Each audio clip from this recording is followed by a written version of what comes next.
Hello. Okay. Welcome to the Tea with Fairy Princess Lolly, Justinain Esquire. I can't even say your last name there. And yeah, it's not. I can't do it with English. Anyway, we're going to be doing a signing here in a moment, and so Fairy Princess Lolly is heading into that direction right now as we speak. Camilla, the tea lady, is there again with us. Hello. I'm here with us. I feel like I hear speaking out there. Good afternoon, everybody. Welcome to Tuesday Spill the Tea. And I'm Fairy Princess Lolly, and I'm being here today because we have a very special ceremony to perform for two individuals. It is a singing ceremony. For those of you who have never experienced this before, this is what we do when we give an official fairy name to those who would like to receive it. And so we have two people who are ready to receive their name today, and that is what I will be doing for them.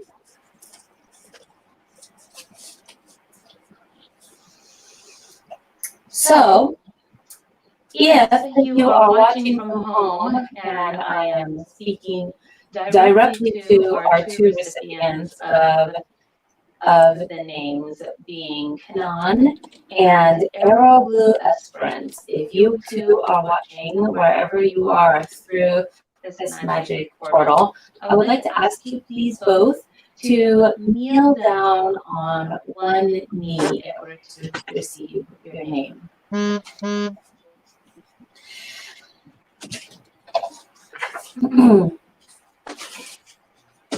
Oh dear, what's wrong? It's echoing. Oh, all right. We're going to have our tech troll come and fix something. Is it better now? Ask him to give you thumbs up. I can't see anything. Thumbs up, is it better? Yes.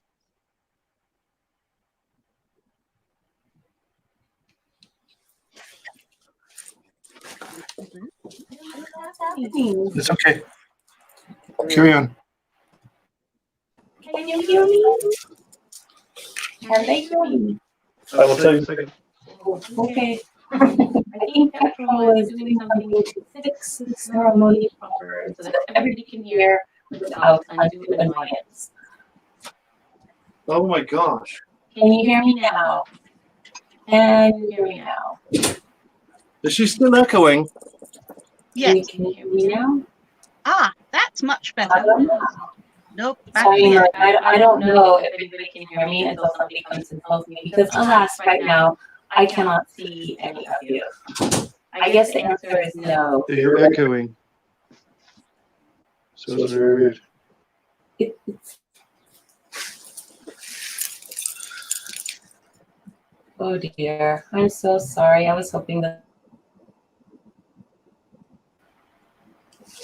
Try again. How will you know? I can see them. Oh, am I echoing now? You are not echoing at all, Your Highness. Fantastic. You're not echoing. Yay. I fixed it. Okay. No echo. Oh, good. Enjoy carry on like normal. Just carry on. All right then. I shall wait for Gunther to resume his seats. There's no troll to be seen here. Nothing happened. I hear his loudness, even though it is unintelligible, coming through the walls at the far end of the castle. Ah, there he is. We're back. All right then. Now, I shall begin once again, not from the whole beginning, but speaking directly to Arrow Blue Esperance and to Kanan. If you're watching from home, please kneel down on one knee to receive your fairy name. And let it be known throughout the realms of fairy that in accordance with the duty and authority vested by the noblesse oblige, that Arrow Blue Esperance and Kanan are sane. Henceforth shall they be known by the names of Blue Apple Blossom and Lower, respectively, amongst all the fair folk, near and far, from the gentry of the shining host to the trooping and good neighbors. We, the people, hereby formally recognized you amongst our esteemed personages and the seelie and unseelie courts above and below. From the Diamond Imperium to the turning of the seasons, Nauva e Nauva, what will be should be. The dream lives. And this arrow, Blue Esperance, now be known as Blue Apple Blossom, and Kanon, now be known as Flower.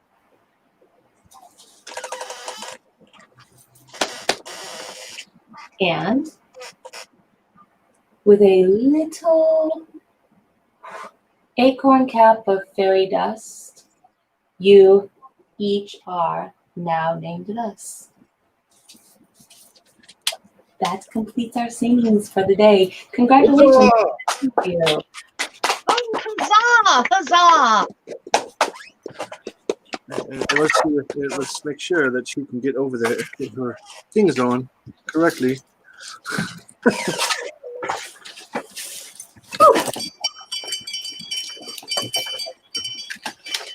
Oh, that was very lovely and exciting. I assume this is on mute. No, it's not. Oh, They can hear you through that. Through this fine.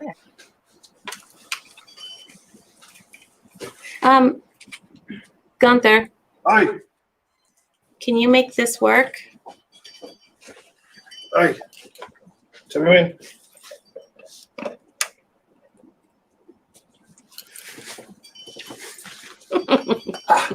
How now? Oh, Oh. What no? so bright. Ah, that's You what make the world happens shine. when he Your Highness, did that throws troll open. flash you? Well, the shutters. I suppose that is, in fact, one way to put what just happened. He did indeed flash me. Oh, goodness. I suppose we can cut him a little bit of slack since today is his a very first day having tea with us. Usually I'm So- behind the camera, not in front of the camera, unless it's for the Fairy News Network. I'm in front of the camera and behind the camera. So the magic eye. Right. Yes. He's not quite accustomed to this type of intimate tea. So we shall have to give him a little bit of slack. He only has practice doing high tea when we are in Fay Hollow yes. So It's also one of those things where this face is not meant for television. Oh, pish posh, sir. Pish posh. I like You're how quite you a have handsome troll. indeed. I like how you have dressed up for the occasion today. And I am sure that the new Fae amongst our hosts would highly appreciate it. So I see I have some. Oh no! Oh no! My sugars. I don't see my special sugars for today that you sent, my lady. All right. See, this is why I sit behind the camera and not in the camera. Because I have to do. I think they're over here in a bag, in the snail mail packet that they came from. Oh, No, good. I'm they're so over glad they here, got Yes. to you. Well, I don't know what kind of tea we have yet today here, so. I made you something special from Bucharest. Oh, you made me something special. All right. You put a personal touch on it. I did. Yeah, it's fine. It's in that little tin right there. Though you got to put in there to sit. It's a stipend still. Oh, Yeah. all right. Well, that's good. Now. Okay, I'm leaving. All right. The tea has been acquired. Look at that. All nicely prepared. 2 little cookies. That's right. This is the part where we share what teas we have today. Oh, excellent. I like it. So, my lady Camellia, would you like to go first this afternoon? Why, thank you very much, Your Highness. Yes. Today I am having not a local, but one that's very comforting to me, Victorian London fog. Can you see it? I will make you, I'm going to embiggen you. Okay. Embiggen. There we are. Yes. Yes, there we are. Is it Earl Grey? It is Victorian London fog. It is sort of like Earl Grey in that it's very floral, but the floral is lavender, and it's enhanced with a bit of vanilla. Oh, that sounds delicious. And I would love that. Oh, it's fabulous. Absolutely fabulous. And because the weather turned cold again, I decided I needed something comforting and warming. Yes, we've had a few cold days here as well, but today it's actually quite sunny, and so that is lovely. Justinian, what do you have with us? Oh, I guess I should say I'm sorry, you guys, I didn't tell you. Stormy said she couldn't make it today, or maybe she could make it sometime possibly, but she is shuffling things around in the land of real, and sometimes that can get quite convoluted. So she may or may not appear. I know. All right, Justinian, what did you bring today? Oh, Your Majesty, because I'm suffering from a sore throat, Unad's personal human crafted in her garden a most lovely mandrake. So my tea today is mandrake seeds to help with my throat. Oh, The best part about this little bugger, I can get some more.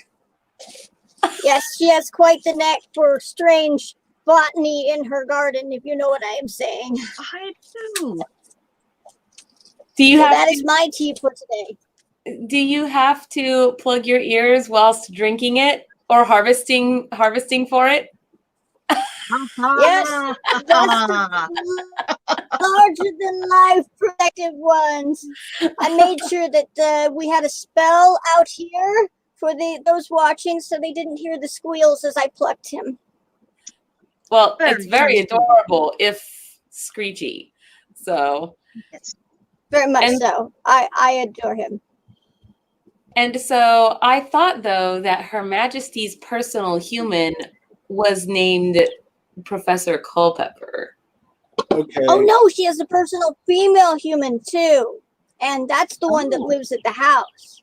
And that would be she has a human on the homestead that's female, who's my enjoy is quite the artisan when it comes to botany and strange and unusual animals, almost as fantastical as Hagrid. I see. It Is it sounds just like me, or are there birds? Majesty Does is somebody just hear birds? guarding humans. No, I absolutely We hear collect birds. all Where the are the birds? humans. I am hearing birds as well, but it's not mine. I don't have Are the birds. birds your? Where are the birds coming from? Justinian, do you have birds? Outside? I never let them inside anymore. I think we can hear them. That's delightful. It is. It Well, is. then they're being very randy then. I told them to be quiet during this time. Tea is meant to be sipped quietly. They're so rude. Oh my goodness. Well, all right then. And Baron Hammerhands, what do you have for tea today? So my tea is special, okay? It comes from a special bloomed cactus out in the middle of nowhere, southwest desert, right? Ooh. In a place called Arizona. And it comes in a can. Oh, Yeah! I can see from the south. yes. Very fine, unique. It's good tea. See? It is real brewed, southern style, sweet tea from Arizona. Yeah. Well, Then, I believe that perhaps by virtue. Oh boy. that was yes. Well, Is that not tea? Because it says tea right here. Sweet tea right here. Well, the tea expert is Our Lady Camilla. You can. I have heard that there are quite a few people that enjoy tea that has been sweetened to the point where you look at it and it crystallizes. And also they enjoy I don't putting... think so. You gave her all the sugar. I needed sugar too. Well, that's just to be added a bit at a time, not like dumping the entire thing in. Just... Okay, see, But listen. If it pleases you and it suits your palate, my dear, then of course it is perfectly fine. I am 9 feet tall, okay? I am a troll. I either go big or I go home. Fair enough. Fair enough. Right? I don't suppose it is outside the realm of question, hope, and possibility that by virtue of being amongst a selection of different teas here, you might try something new and different the next time. Last time you gave me tea, you said it was dandelion, and I sneezed for a week. No. Well, I mean, you don't have to try my tea. You could. Your tea is poison. It's dirt water. It's a thing. It is not poison. Besides, didn't you say that you packed my tea tin today? So whatever is here in here, how do I know it's not paybacks? Because I know for a fact things that you'd like to taste, and I am not going to put myself in such a situation as to poison your majesty. But you would implicate that I would do such to you. You have! I'm not a red cap. I can't eat anything, okay? Well, neither am I, and I would never poison you on purpose. See, that was the thing. On purpose. However, accidentally feeding the troll dandelion tea has happened before. And causing her to sneeze for a week is a thing.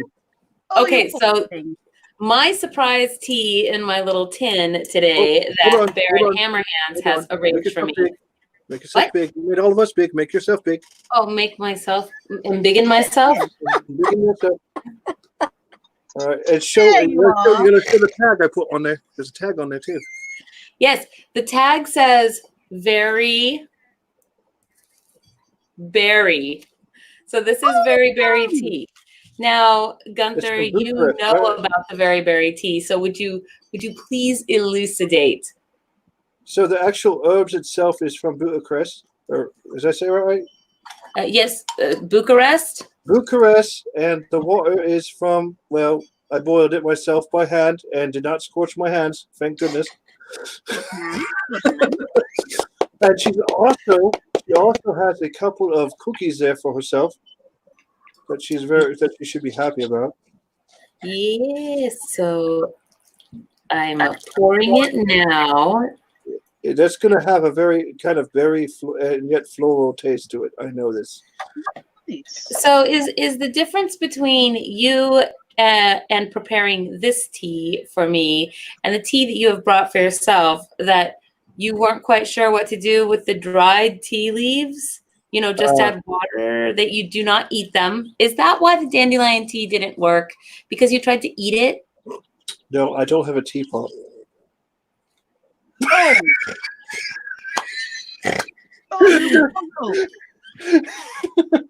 You have a teapot. I don't have a teapot. So I made sure that you had your teapot, and I had brewed tea for me because I brewed your tea. So you get that. I mean, it makes sense to me, right? You're 9 feet tall, you said? Yeah. I believe I have the perfect teapot for you, sir. I shall do my best to ship it by post so you have one for the next time. Oh, no.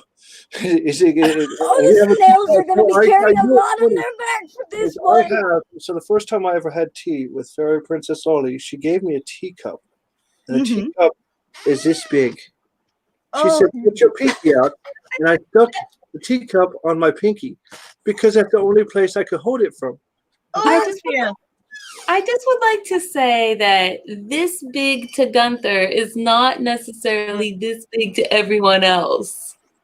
I have a teacup He has myself as this big. ginormous hands. He's very, very big. Well, He's a troll. I mean, will see what I can find, my dear troll. The only cup I have 2 cups, and I have one that is a tankard that was got for me from a trade blanket from Will-O-Wisp. That's this big. That's just this big, and it was full. It was a tankard though. You can't drink tea from a tankard. Oh, That's yes, you unreal. can. Oh, yes, you can. That is Trust me, full. sister. Our I have tea had expert tea out begs of a to differ. tankard on many occasions. See, this is actually this cup. This is And this cup sophisticated, here, gentlemen. He drinks it out of anything.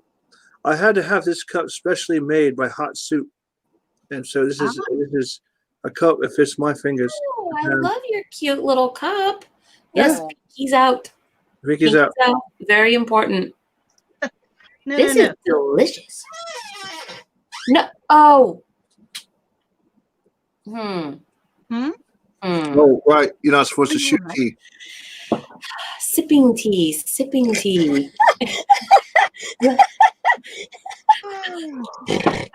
You know. I forget sometimes I have not drank tea in like a year. Ah, there. That Little better? sips. Enjoy the flavor. Let your taste buds savor. I can taste the desert flower right now. I could taste the berries in mine, although now that I have tasted it without the sugars and it is quite tart, I am going to add the sugars. And what kind of sugars do we have, Sergeant Foley? I have amazing sugars from Our Lady Camellia. Thank you so much for sending them via the snail mail. Here, I'll embiggen. That way you can see because they're actually quite small. But she has, Lady Camellia, I'll just let you describe because although I'm embiggened, everybody can still hear you. Can you describe these little sugars that you make? So, which ones do you have? Hold up some and I will. The fleur-de-lis. That is a plain sugar.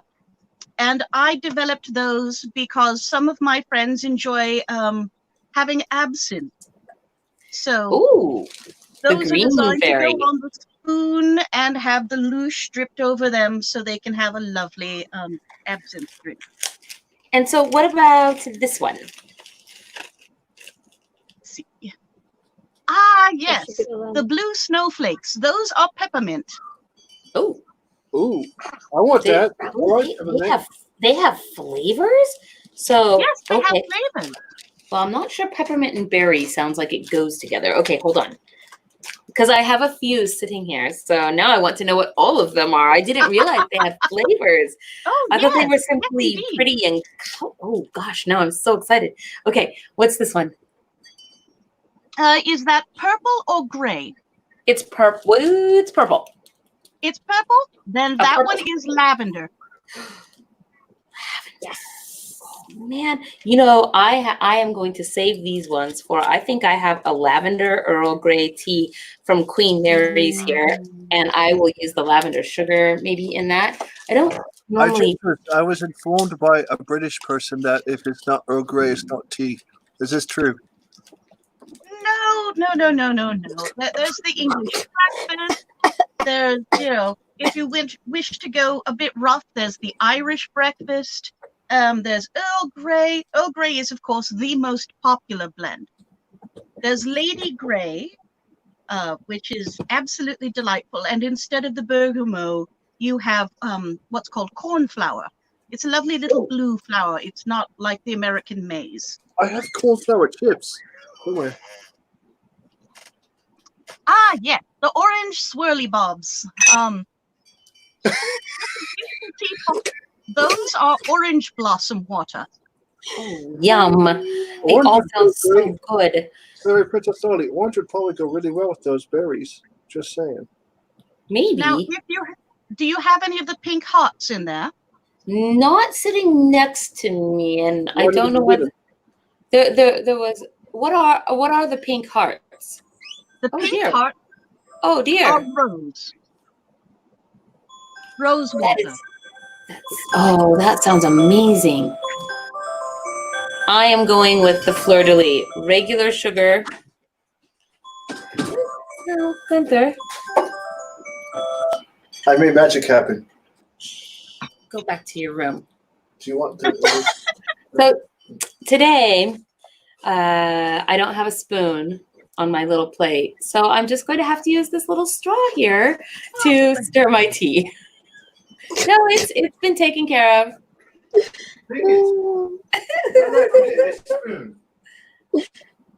Well, you don't normally prepare the tea, Gunther.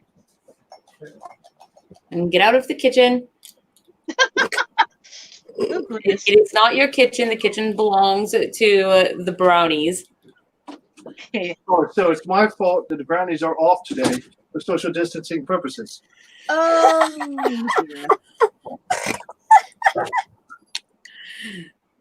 See, I got a spoon. She doesn't. Now, that spoon, just so you know, is actually like this big. Yeah, it's Yes. true. But in his hands, oh, it's this big. This is actually a normal person's tankard. Yes. Goodness. So the other thing that I see that you did put here, though, in lieu of a spoon. Tasty, tasty goodness. Those were made by Morning Glory, yeah? Yes. Our lovely wood nymph Morning Glory made, she made us lemon cookies, and they are delicious. Ooh, how lovely. I feel like I'm breaking all of the tea rules today. Ooh, with sugar, it's so good. There's rules. There's No, no, rules. no. The only rule for tea is one does not spit it in someone's face unless they are truly deserving of such a thing. See, actually, you know what? I knew that rule at high tea.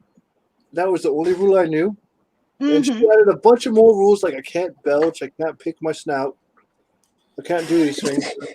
Well, those are things one ought not do in public anyway, good sir. What? That's how you know you're amongst good people, is if you're comfortable enough to pick your snout in front of them. It's a thing. No. Well, I got informed that because of nobility, it's not becoming of a noble to do such things. yes, that is quite true, yes. Okay, well, that's So fair in enough. the privacy of your own den, I suppose it is acceptable, but no, not in public. I'm currently in my own den right now. Yes, We don't you're want to also see that. interacting with other people. I dare say that perhaps she is unfamiliar with the variations of different trolls. Cave trolls, bridge trolls, internet trolls, mountain trolls, such as yourself. Yeah. Oh, yes. We do vary. There's even let's say there's mountain trolls like me. There is bridge trolls, which are the guys that love the riddles, that take your money and try to get you. They're con men, all right. Oh, yes. And then there's wood trolls and there's mining trolls, and people confuse them for kobolds a lot. And they actually live in the mountain, whereas I live on the mountain. Two very different things. Yes. In the mountain, they're also known as Tommy knockers or jerks, depending on where you're at in the mountain. Right. So unkind. We are very diverse, colorful people. That's all I'm saying. Yes, indeed. Quite colorful. Actually, Colorful. and you'll know that most mountain trolls are actually the color of Justinian's outfit right there. Most of us are that color. Is it because it's cold outside on top of the mountain? Yeah, it's because your skin turns blue because it's so freezing.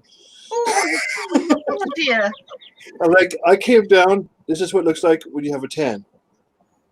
A tan. Except for your horns remain frosted.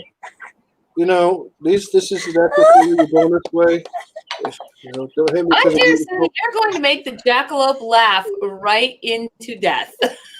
I mean, the fact that Justinian's able to laugh right now, it makes me very happy to see, because Justinian has had no voice for like a week now. Is that right? He's still a sicky little thing. Well, Jackalope has had a bit of the allergies. Okay, it's bad because even 9 foot tall Baron Guffer Hammerhands has had a bit of a sneeze since the pollen has been released to the world. So Yeah. Well, at least this time it was the pollen and not the dandelion tea. okay, so put pollen in the dandelion tea. That's all I'm asking. So So it is, yes, Gunther. I was going to ask you: is there gossip that we were going to have? Yeah, because I don't know how to do the gossip thing. I'm a big guy. Oh my goodness! Oh, he's so excited to gossip this afternoon. You told me as a noble I need to learn to gossip, so I'm here to gossip. I never told you any such thing. lies. I did not tell you. Yeah, she says nobles have to learn to properly gossip as to snooze each other correctly. I never said any such thing. Uh-huh. Yeah. And that's why you have a show all about gossiping, I'm sure.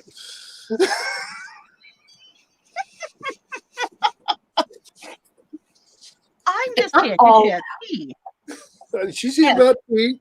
I'm Just totally write it innocent. all down, and you're here to gossip. I got it. I know what's up. And Stormy's here to giggle at you, because that's what Stormy does when she's here.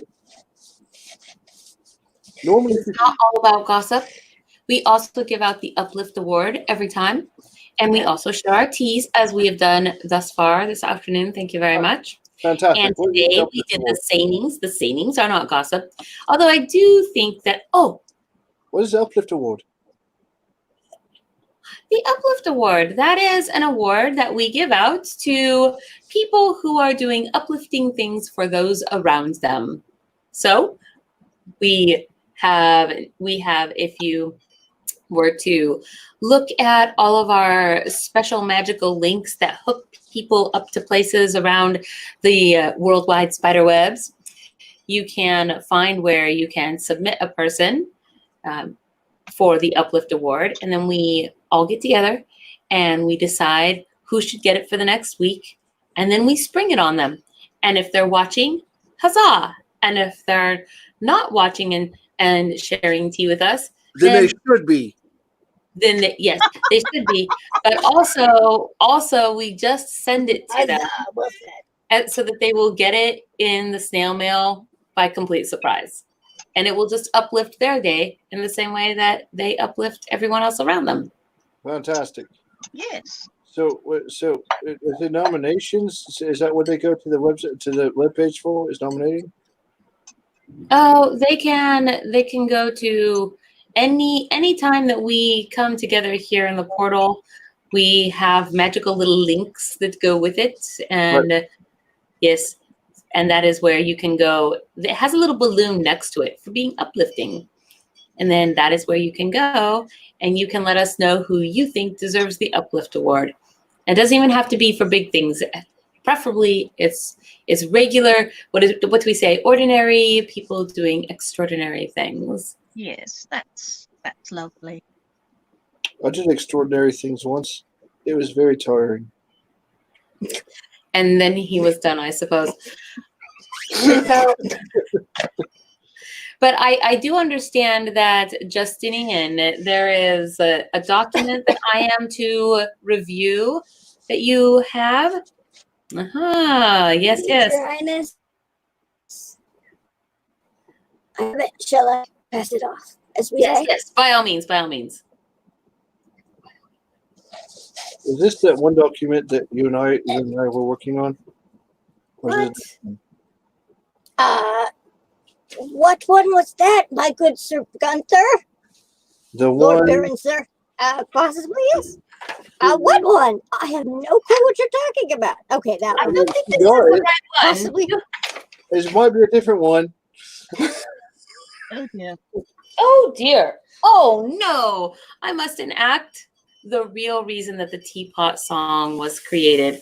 I'm sorry, I've missed it, Justinian. Here we go. It's because when you are in these, you cannot bend over properly, like Oh, no. at the waist. And so you have to go like this. I'm a little teapot, short and stout. Here is my handle. Here Oh, got it. Oh, excellent. Oh, yes. Very good, very good. Those portals are tricky. Council of I'm the so grateful for Afterglow them. Vista. Oh, yeah, that's the one. That's the one. Yeah. I was there for that. You were. Can somebody tell me about this briefly? I mean, let the scribe do it. They were there. I believe it's Esquire, actually, which is different than a squire. Esquire the scribe. Well, I don't know if there are any squires that use parchment and quill as they do, but if they do, more power to them. That means they're very well educated by their lords and masters. Just saying. Indeed. I'm going to set this. I mean, you can read. I can read. It's a thing. You just learned how to read this last year. Congratulations. I still can't grammar right, but I can at least read. One thing at a time, one thing at a time. It's a very useful skill. Shall I read it out loud? What is this about anyway? Somebody tell me what happened. So, would you like to tell it, Justinain? Because I've been talking this whole time. I shall attempt to give it my best expressions and such. A good call. So a great gathering. Forgive my throat. A great gathering was called forth in a evening on a Saturday, hence a while ago, and they called us forth, all that were seelie and unseelie, and honestly everybody in between. That just happened to be of, shall we say, unhuman nature. And they brought us out, and they summoned us to a great towering area that was open that had standing stone monoliths inside it.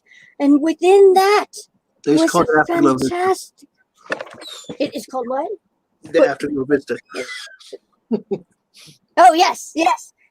We all traveled to the Hedge. My apologies. I got ahead of myself. In the Afterglow Vista. And we found our way in, and we were drawn there without any rhyme or reason. We just felt we had to go.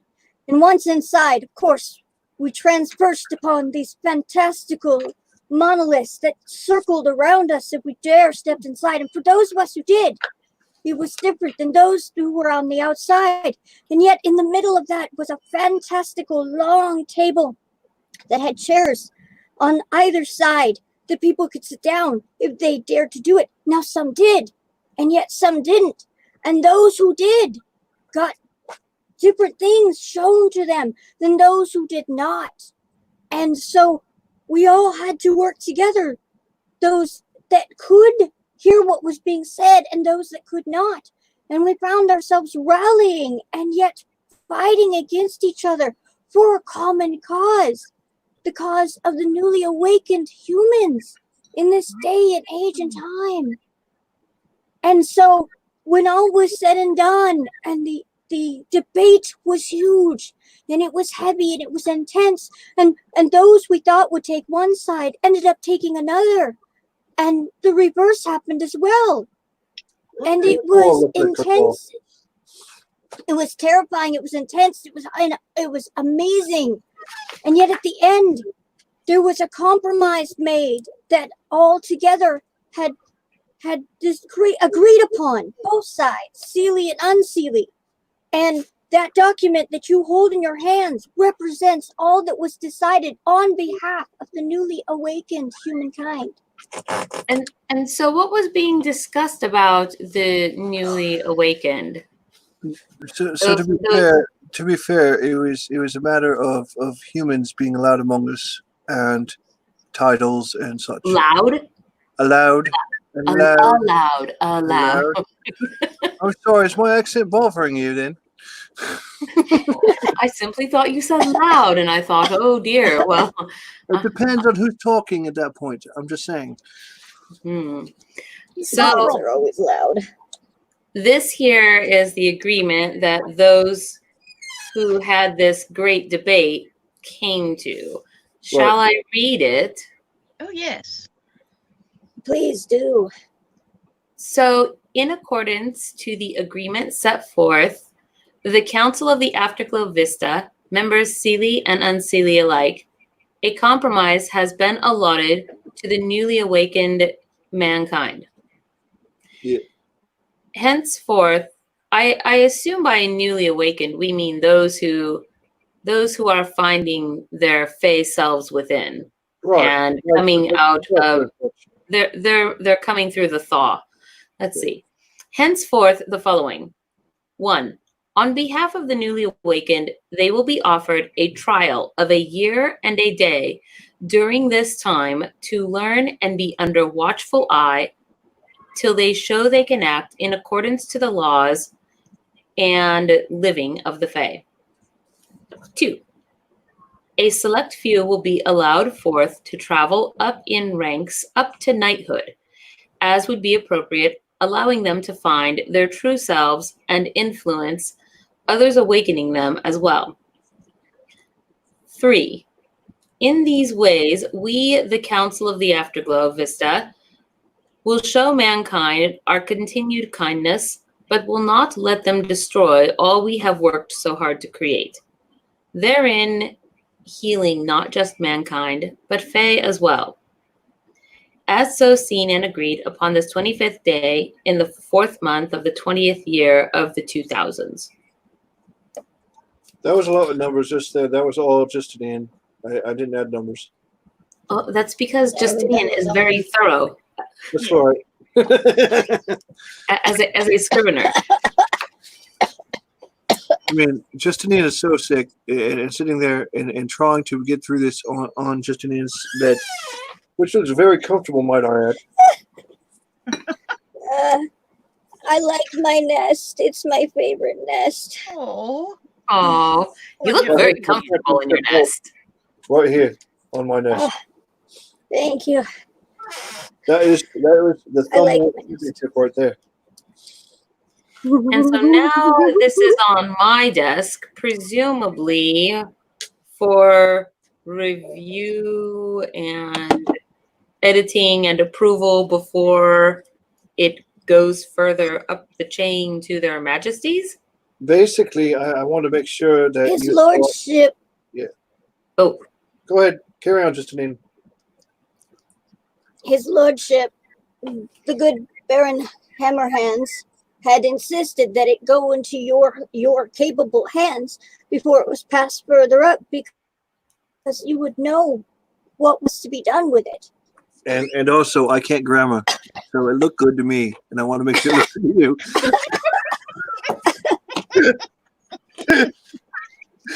Oh dear. You were the one that told me how to read, so it makes sense, yeah? Well, your speech is delightful. The fancy court speech will come much later, dear, and it does take time. Well, you know, she also taught me English, and that was a thing.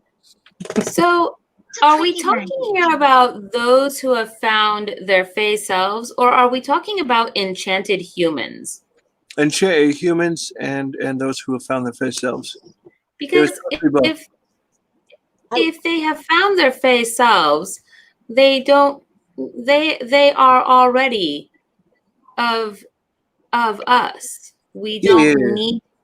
So this applies really to humans. This is a mortal man. This is a that have been enlightened as to our magical ways. Yes. I mean, allegedly, but this is me being very skeptical of newly awakened too. Okay. So it's less the newly awakened and more the recently enchanted. Yeah. Yes. Okay. And because this is for enchanted humans, I'm curious, Baron Hammerhands, what was your opinion on this? To offer them a trial of a year and a day within the enchanted lands. I assume that's what we mean here, within the enchanted lands. Yeah, it has to do with the fact that I'm a bit cautious of humans because of, well, you know, I have horns they're a bit prejudiced. And then you have, a professor walking around asking a bunch of questions, not doing much, just asking questions and arguing effects. So I worry about that fella. And I like to make sure that he shows himself to be part of our people.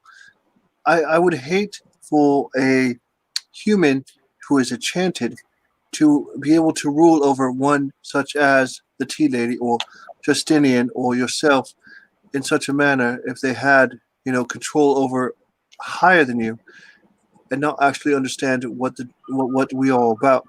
You know what I mean? It's like having, a bear try to rule us.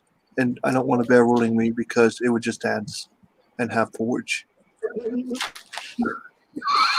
Yes, those dancing, porridge-eating bears. They're just out there everywhere trying to take control of everything. The next thing you know, they'll be making pacts and treaties with those picnic basket stealing bears. And you can't trust a bear. That's all I'm saying.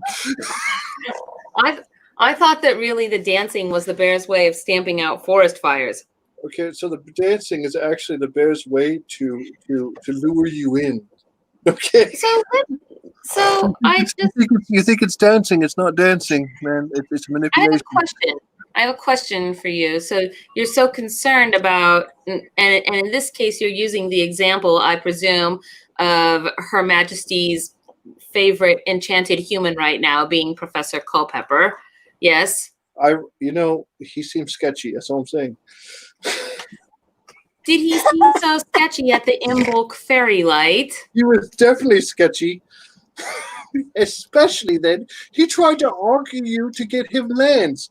What was his motivation behind that? Because he's sketchy. That seems like a lot of speculation on your part. He's not the only one who has argued to receive lands in the past. But he didn't build 9 foot tall. And now I have a question for you.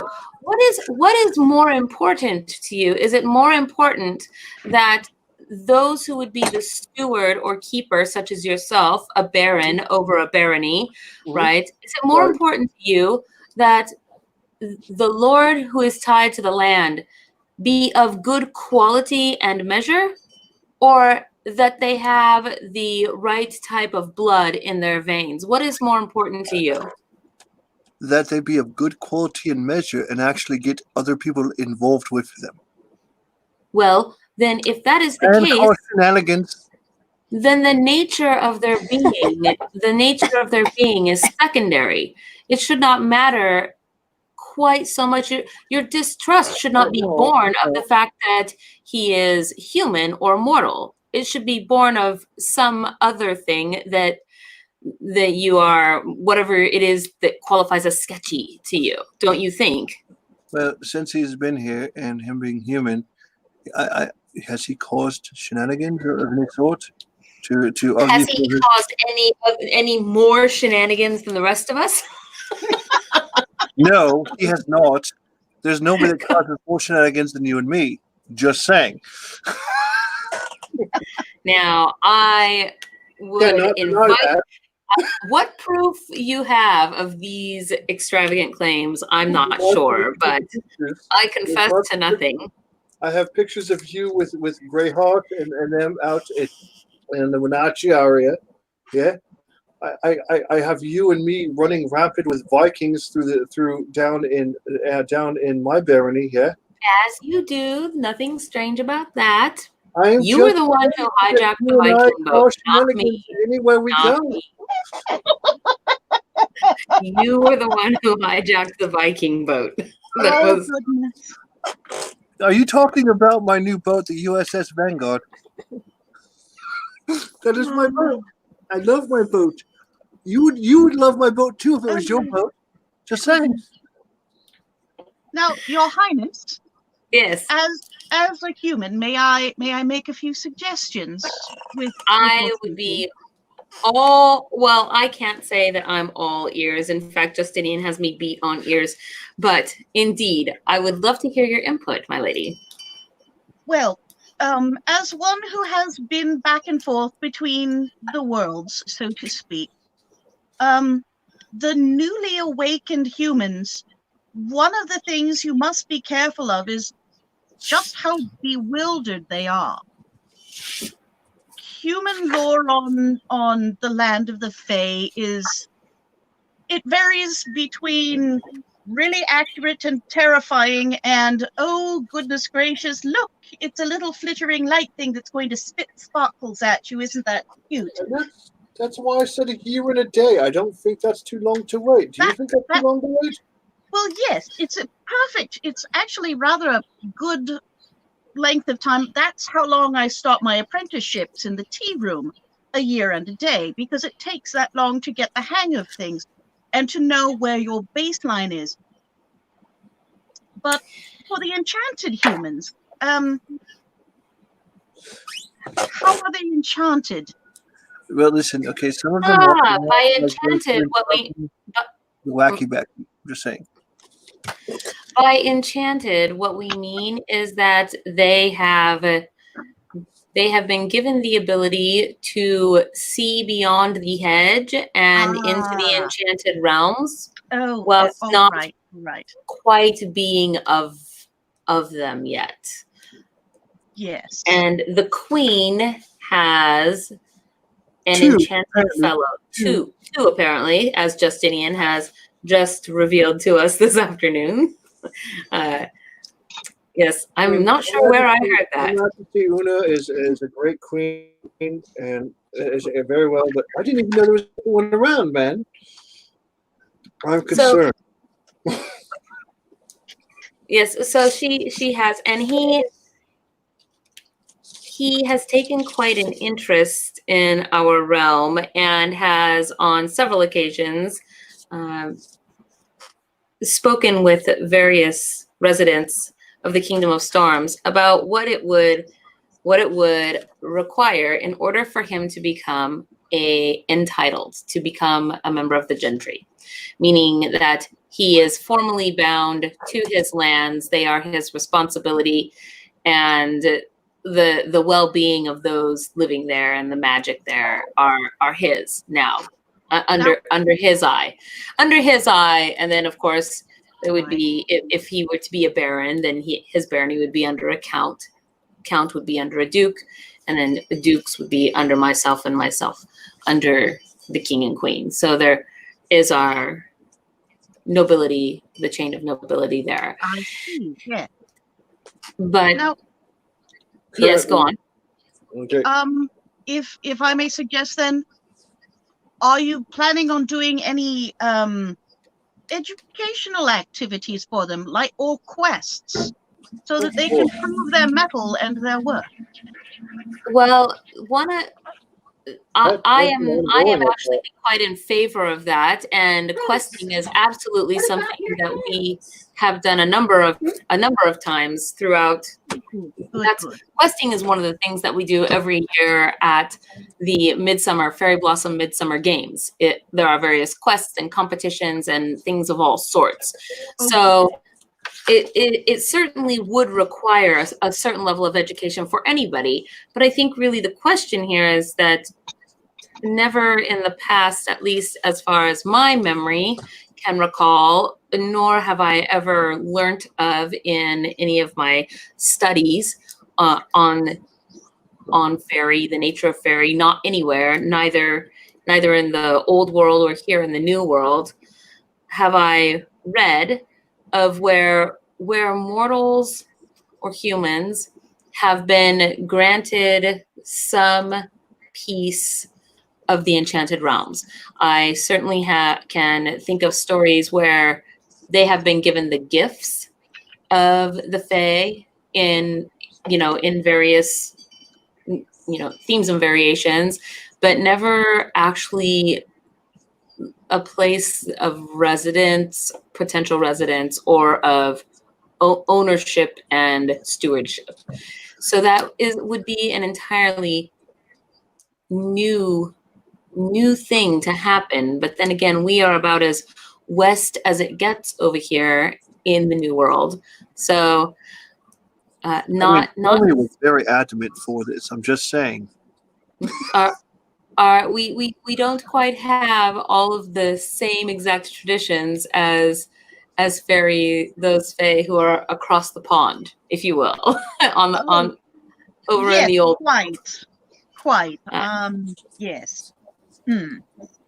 And some of that is, of course, reflected in our urbanity, that we live in the cities amongst the humans. We're not all confined to glens and glades and forests and whatever.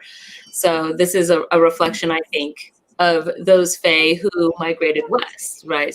Of which I am descended here. And I mean, granted, if you go back far enough, it will go back over the pond. Yes. But ultimately, I am born of this land, even if my heritage can be traced back yonder. So I was from Norway, man, and I sound like I'm from England. I'm just saying. well, there's a lot of travel that happens in this great wide world. I walked the world for many decades before I got here. Well, those who taught you English probably bestowed their accent upon you with the education. Yeah, they were It cognate. It happens. I'm actually the better understood cognate, because if I really go into it, you won't understand what I'm saying. And then I get yelled at for having a foul mouth. Which I won't do. Why do you look like you're rolling your tongue in your mouth there, Princess Oli? I'm merely eating my delicious lemon cookie that was a gift from Morning Glory. That's all. I agree.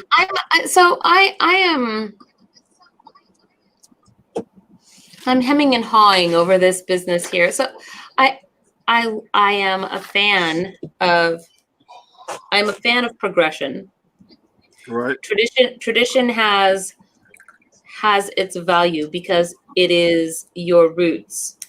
But at the same time, you must also grow new roots if you want to strengthen yourself. And so then with that.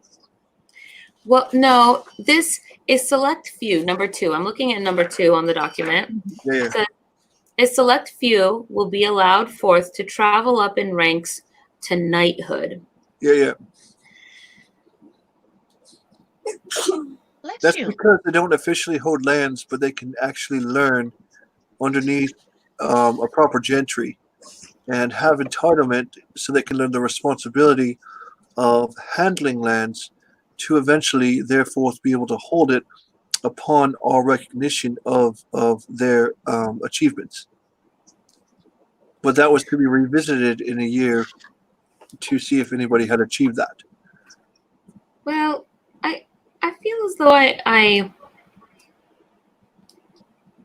am wondering whether or not there should be it should be suggested that a new rank be created that is specifically for those like Professor Culpepper.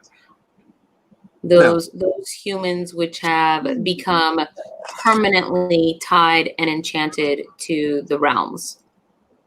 Is he permanently tied and enchanted to the realms then now? Because I did not know that. No. Well, not that I know of, he isn't. But if he, instead of having one of the classic ranks, should a rank be created specifically for his type? Because do you see what I'm saying? Yeah, maybe that's something you should talk to the king and queen about too. I might have to think about this. I wouldn't want to create something that would engender discrimination, I guess. What is the point of going through all of the things only to then be differentiated afterwards as being different somehow? Yeah, so I need to think on that. There is always the possibility, if they don't want to hold the actual knighthood and work their way up like the rest of us common folk have to, such as myself, because it was something I worked my tail off for, and I don't want to see it just be handed to somebody else who just walked in like, well, I'm human, I'm here. Work for it, man. Well, what makes you think that would happen? What makes that has not happened at all with anyone? No. It's just me making sure it's protected. Right. Yeah. I want to make sure that's protected. That's one thing that I would love to make sure that is there. At the same time, there is people that could be ambassadors, or liaison, if you will. Mm-hmm. But Or envoy. Envoy. Envoy. But it's not someone that I don't think those titles actually specifically hold ruling power over the barony. Even I believe No, they that. don't. I believe that is something they could do, though. Ruling over a barony or a duchy or a count or what have you. Mm-hmm. I think that is something that is hard fought and mightily earned, as I've been trying to earn my county this whole time for the past 3 years at least. And so I'd like to see people put that effort forth. I mean, would you disagree with that? No, I absolutely would not disagree with that. And so you can't just come in, well, I want to do this. It is no, of course. It's the responsibility of the Lord of any land to put forth effort into what they're doing. That's right. That's part of why they get the esteem that they do. Right. So I mean, there's a lot by example, thus raising all of their own people to do and to follow in their steps. Fantastic. Yeah, exactly. And I am willing to step forth as a baron, as I am, and go, if you want to learn how to be a baron, hey, come talk to me, man. And I'm willing to take you under my wing and show you how to be a baron. But I can't make you do the things. You have to go forth and do the things. I can tell you how to do it. I'm more than willing to teach you how to do it. But you have to put forth that effort. And I am happy to do that. And I'm sure Count Morbid would be happy to do that. And I know very well that Fairy Princess Lolly, right there, in her glittery sheen of majesty, would be happy to tell you what it takes to become.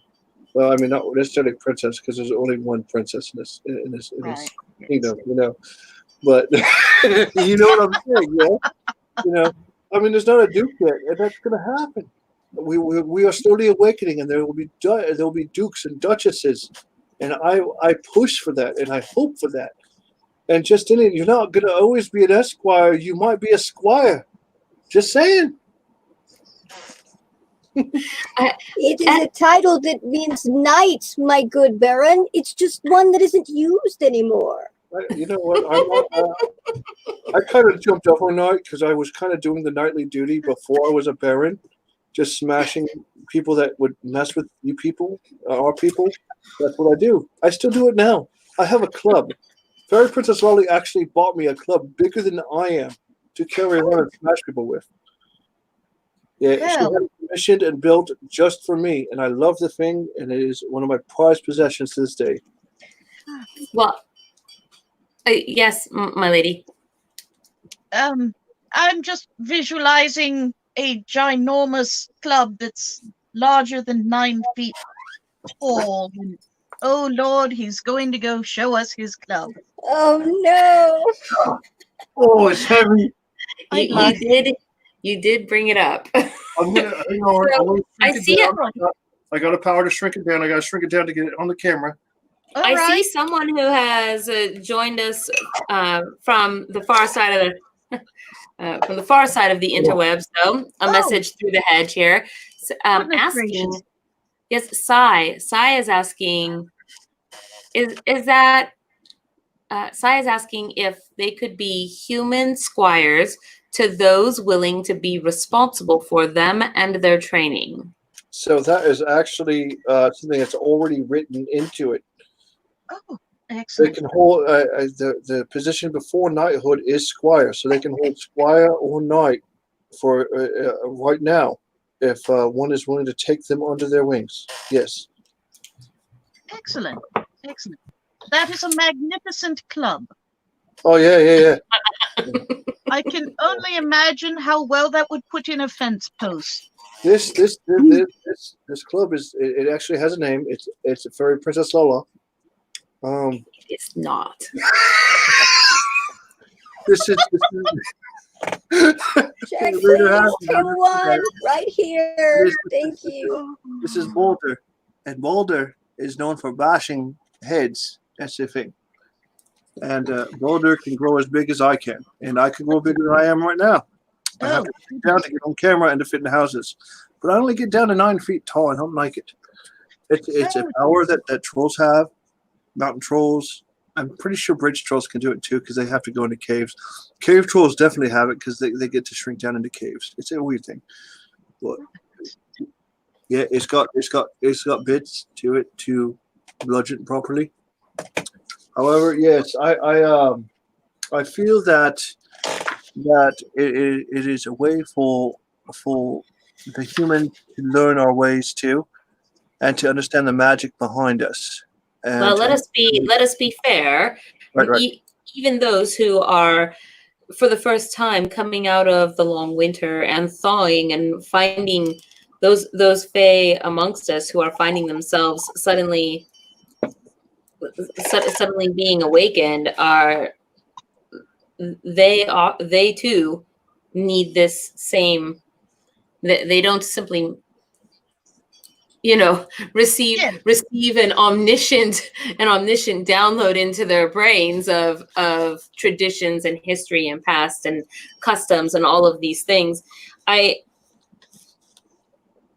find myself asking the question, what is it that makes a person a part of a community or a group of people, a society? Is it that they share and honor the customs, or is it the pointedness of their ears, so to speak? I don't think that. If I may, fuzziness of their ears. I mean, when I became a baron, I actually got this thing. It's this beautiful thing. I got this ring here, okay, and it was bestowed upon me. And it's made of tree. It's made of wood, a tree, okay? And titanium. And there's an engraving inside of it, okay. And the engraving inside of it has a rock nut, which, if you're a mountain troll, it's a symbol of Odin. It's our thing. You don't necessarily have to have that. But one thing that's engraved inside of it is this very simple saying. The saying is, "The dream lives." Okay, and it's a very beautiful thought and a very beautiful thing, because what we're trying to do as a community, as Fae Productions, as whatever you have, is to bring this dream that we have, this dream that you can be whatever you imagine, whatever you want, and manifest that into the real. Because there's so much toxic, bad stuff going on that people are locking themselves in houses and just don't want to interact with people. But this is to do good for others, do good for themselves.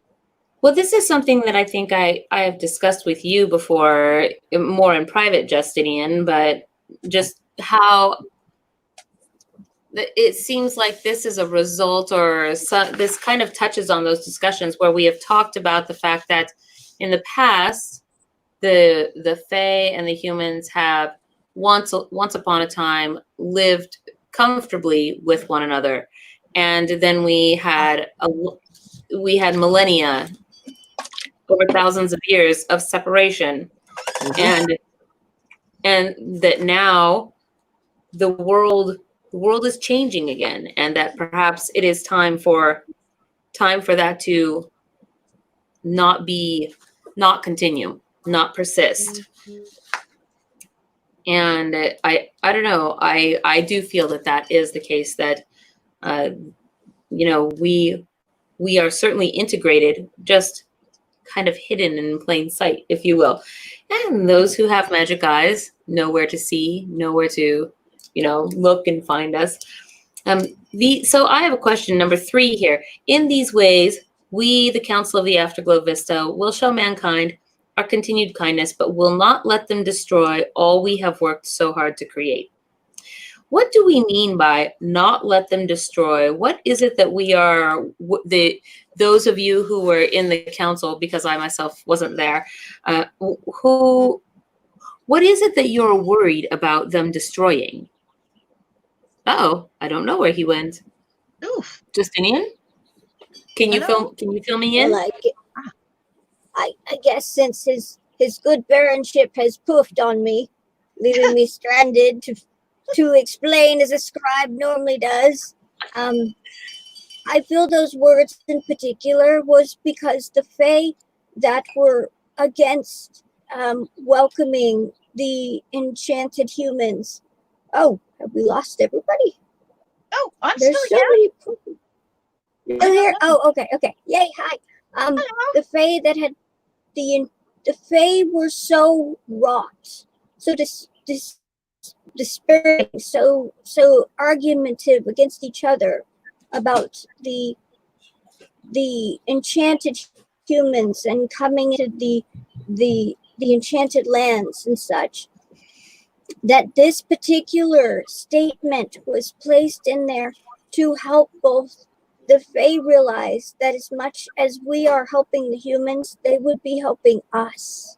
That we would be able to maintain all that we have worked to bring forth and to open to everywhere without it being torn down piece by piece by, quote, sudden invasion. We are opening doors to let them in so they're not invading. We are guiding them. So we're giving them a chance. We're giving them light. We're giving them hope. But in turn, we're also helping ourselves grow and change and become all of us more than we are. So that stipulation, that particular wording was there to help encourage the Fae that we would not lose what all we have worked for. In fact, we would gain more than we had before. It's encouragement. I think it's also a matter of remembering what the dream means to each person. I mean, what does a dream mean to you? What dreams do you have that you can manifest? I just don't know how I feel about this wording. I understand that there's been so much contention between Fae, Fae kind and humans for quite some time. But I am hard pressed to believe that the only thing that they do is destroy. And I don't believe that is the case at all. And that which we do here every time we give out the Uplift Award, in even a small way, indicates that that isn't the case, that there is plenty of good that is amongst them, and that is what we should. I think I want to just rephrase this whole last bit, because Can I say something? I don't like to frame them as destroyers. I do not think that they are. And something with that. We can't progress. Nothing can progress. Nothing can evolve and change and become better without growing pains, right? Without there's a matter of protecting what we have, as opposed to we can still grow. It's just being precautious. Yes. It's being precautious as to there is such an extreme bad out there, and there's an extreme good out there. And this is me trying to make sure that both of us have a middle ground. That way, both feels comforted in our actions. Both feels comforted in what goes forth. It is a trial thing. It is not meant to be a permanent edict. It is meant to be a trial edict for a period of time, as such as those who are interested can show their worth. Those that are interested can show that they want to do this with us. Right? I would hate to see mutual benefit. Yeah. Yes. Because that is an excellent actual term. Because I don't want to see our people. No, that's why they pay me the big bucks. Well, it's all those 5-point words. Yes. Your Highness, if I may. Of course. Now, as I do remember the start of the Industrial Revolution, right. There are those who get so excited by the prospect of delving into new things and building new things that they get very short-sighted, because humans usually live very, very little lives.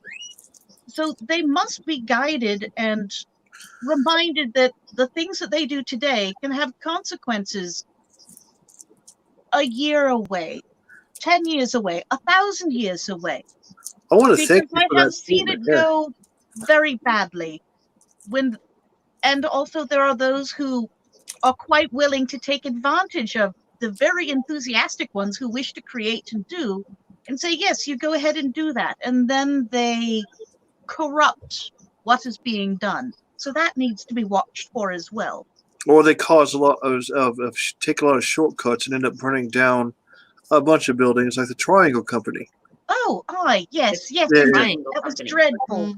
Yeah, it was a textile company during the Industrial Revolution that took a series of shortcuts to try to do a mass production and ended up burning down and eliminating a lot of people.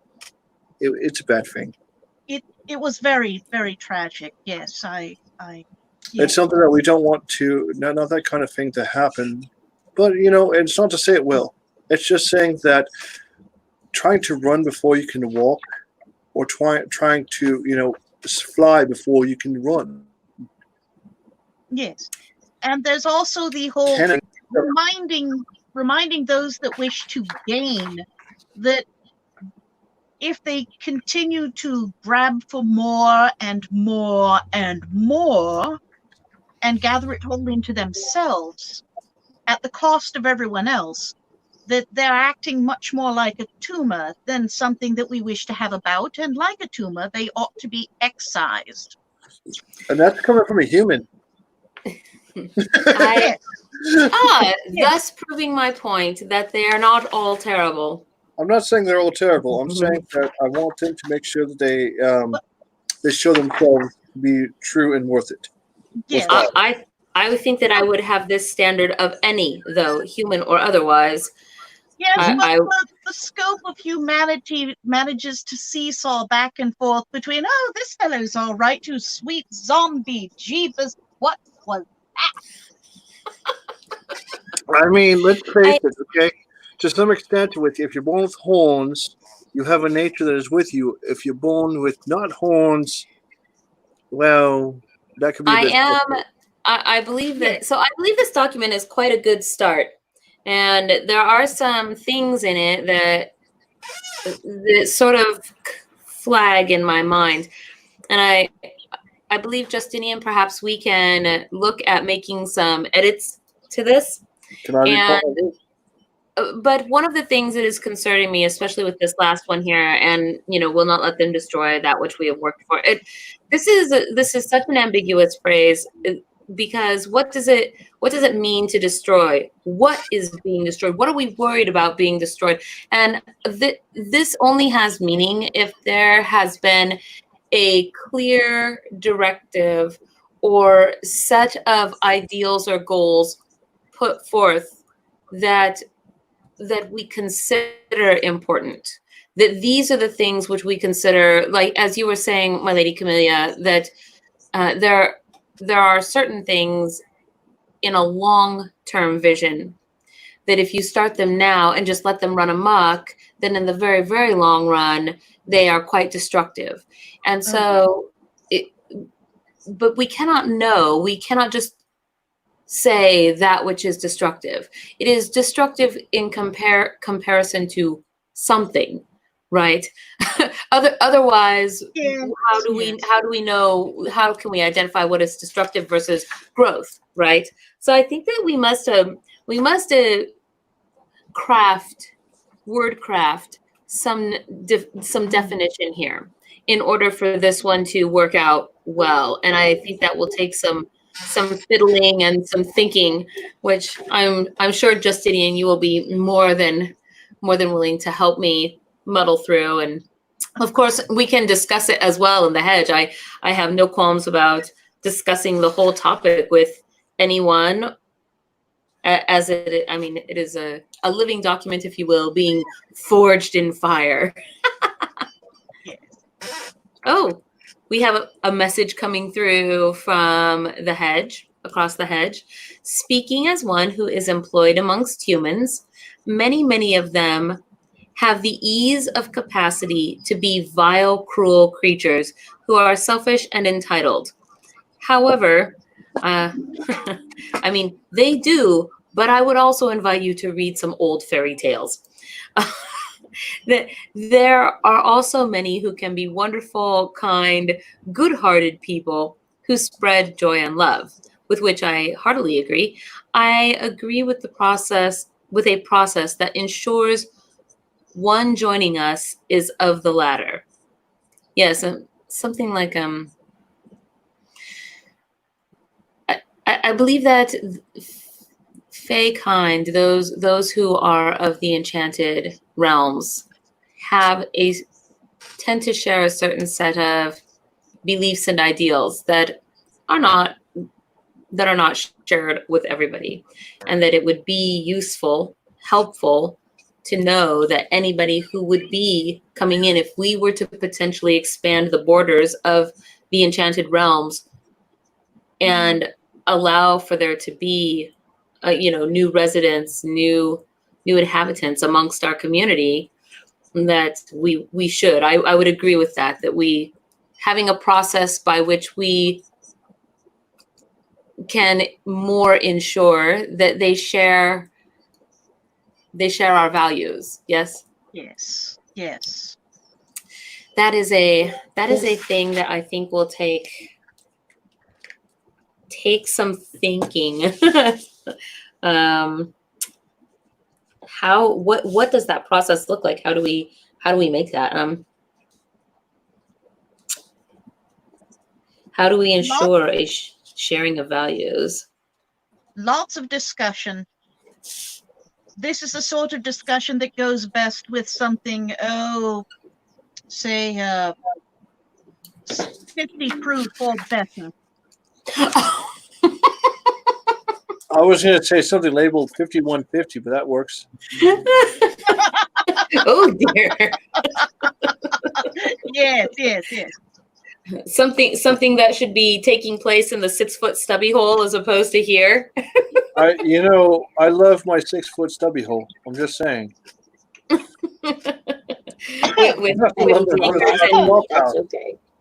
Speaking of mead, tomorrow is the day that we get to order mead from the Canterbury merchant, and that is exciting. Meadery, right? I'm sorry. Berserker Meadery, right? No, Oran Moore. Oh, Oran Moore. I'm sorry. I was thinking about the Fairy Blossom Meadery. No, let's see.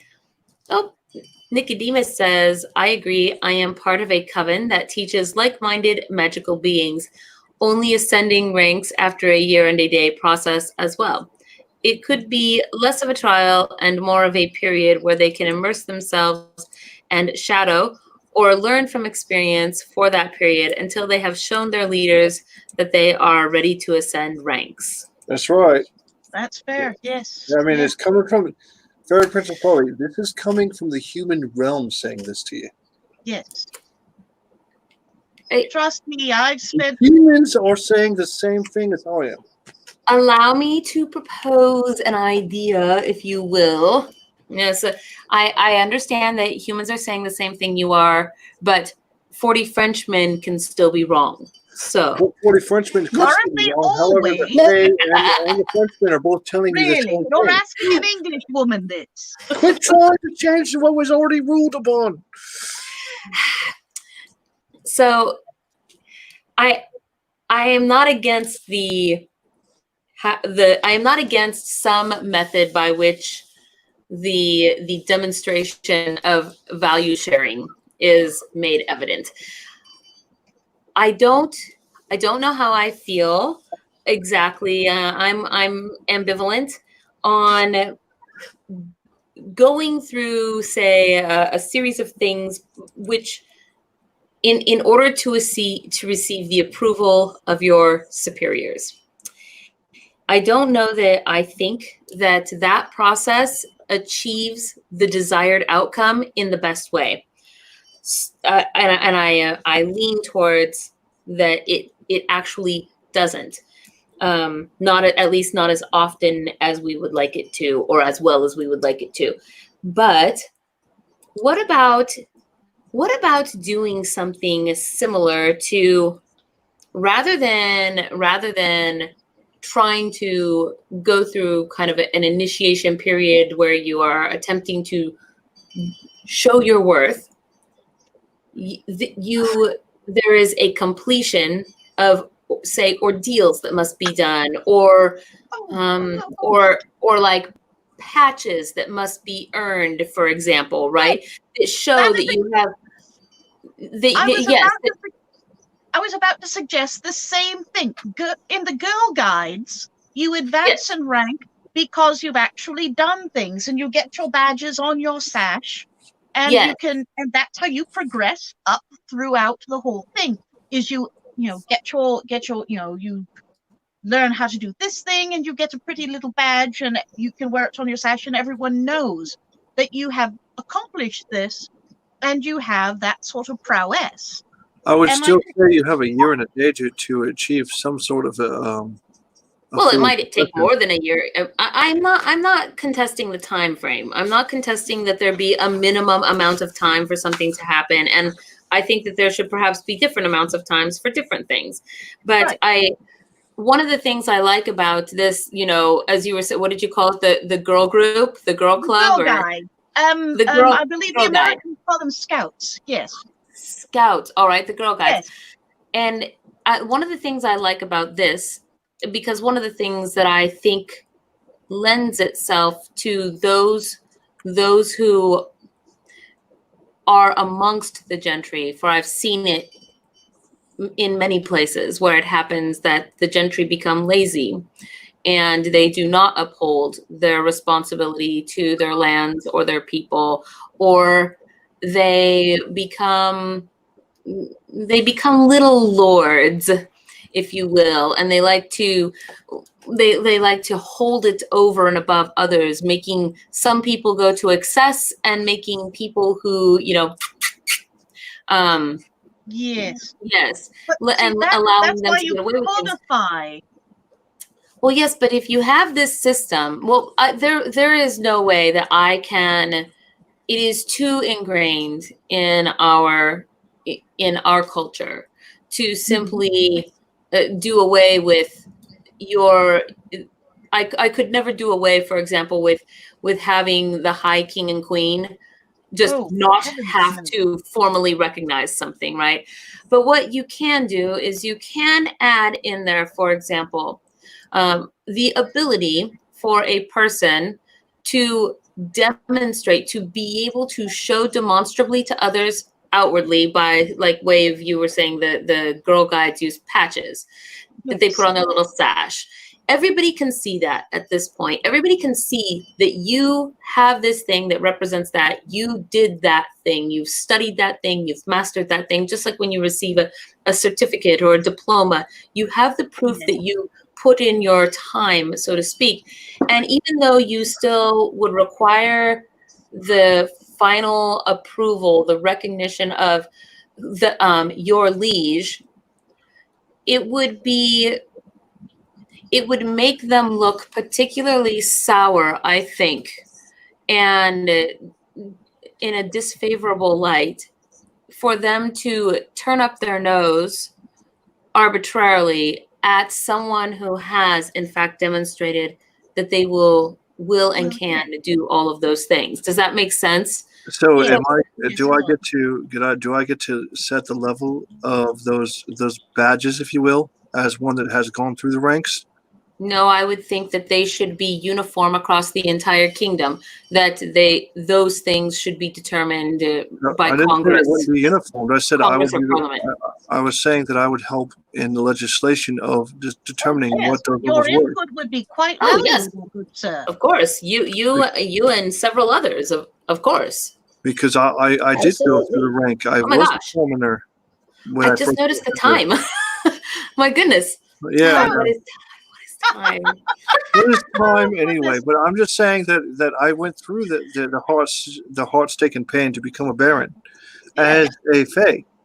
And I mean, I would expect them to do at least what I did. Oh, Is that yes, fair? absolutely. Well, I think that that's perfectly reasonable, of course. So, and definitely, we do have at least an initial guideline for these sorts of things, but it's again, it is a living document. For we have been in slumber for a long time, and at least here in the new world and this kingdom, there was the long winter and everyone kind of went to sleep and many of the old things went away, and now we're coming back and revitalizing things anew, right? There's a saying that about the humans have about Chuck Norris. Chuck Norris does not sleep. Chuck Norris, in fact, just waits. Okay?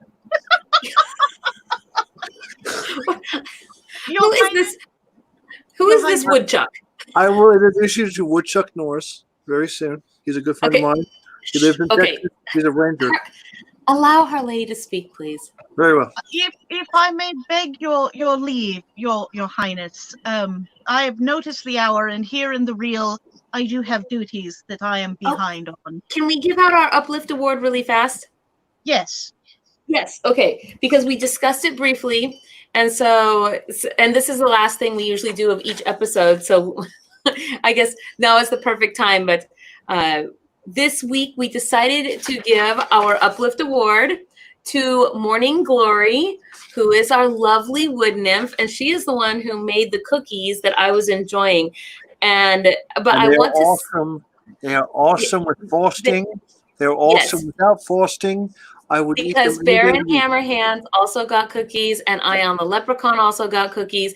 Because as it turns out, it is not just myself, but she has been making cookies for the past several weeks for whomever has requested them. And then in order to maintain the proper social distancing protocols in the land of real, she's just been dropping them off or leaving them, and you should have seen it was this beautiful gift wrapped box. It was beautiful. She delivered it to us through the rain, handed it directly to Fairy Princess slowly, while I was in the Land Dragon trying to drive her to a place in the rain, mind you. And it's like, you have this. I'm like going, are you actually really standing there? So every now and again, she puts like a little message or something in the hedge or on Ye Old Book of Faces, and whoever responds and says they would like a few cookies, she makes them some. And Morning Glory made my heart beat triple beats that day. It was amazing.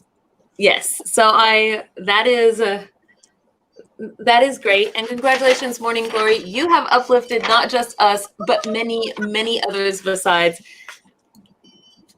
You will be getting a surprise in the mail if you're not watching at this very moment. So, my Lady Camellia, thank you so much for joining us today. I will bid you adieu. Yes. Adieu. Yes, Adieu. fare you well. I will see you anon, I do hope. Yes, in one fortnight, if you will. Excellent. And then there were 3. Indeed, and here we are. It's My slenderizing. horns look as good as your antlers do right now, Justinian. Oh, they don't feel good either. Justinian, did you My hear horns- Justinian had quite a night last night, I guess. Stayed in the 6 foot cubby hole. party up the way. I love when you two make those faces, though. Oh, more faces. I'm just over here drinking my tea. Yes, that's. Did you hear my story? Did you the Jackalope Wives? Yes, thank you for sharing it. I loved it. I thought it was a I great story. loungedly listened to it from my bed, my nest. I'm thinking of perhaps reading again this evening, although I'm not sure what I want to read yet. So I did read that one. I actually read it live in the hedge. It was sort of late at night, but I remember how we tried previously to do the first chapter of The Halfling Prince and then that worked in the hedge side, but not on the non-hedge side. So I thought I would try again with the Jackalope Wives, and I got it to work on both sides. So now that I've figured that out, I want to do it again. She doesn't realize that when she reads those things, even though that I'm in here, I can hear her across the castle because I has really good hearing with a foot-long ear. You know, he says he has good hearing now, but when I talk to him, suddenly he says, "I'm sorry, what did you say?" That's called earwax and selective hearing. Selective. He has very good selective hearing. I mean, you know, that's what royalty has, and I'm royalty now, of sorts. No, royalty, you're gentry. Gentry. Royalty are their majesties, the High King and Queen. And Fairy Princess Lolly is royalty. Technically speaking, yes. Yes. So that being said, I'm just nobility, but nobility has selective hearing too. I discovered.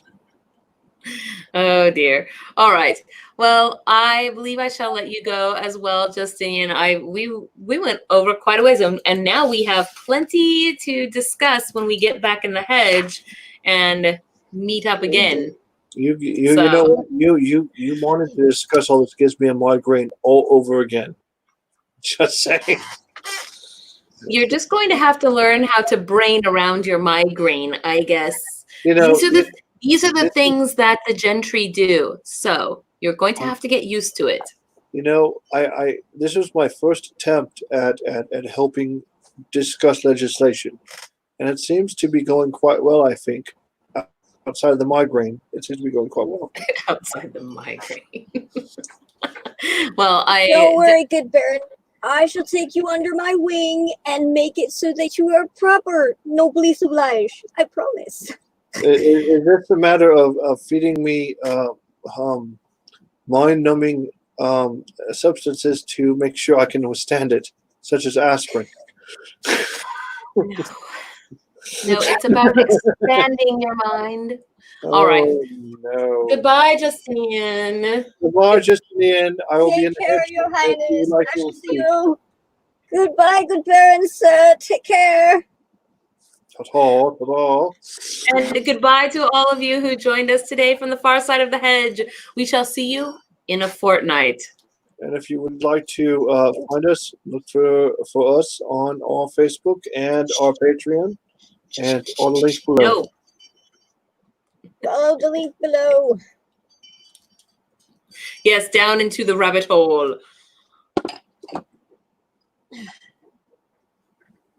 Mm.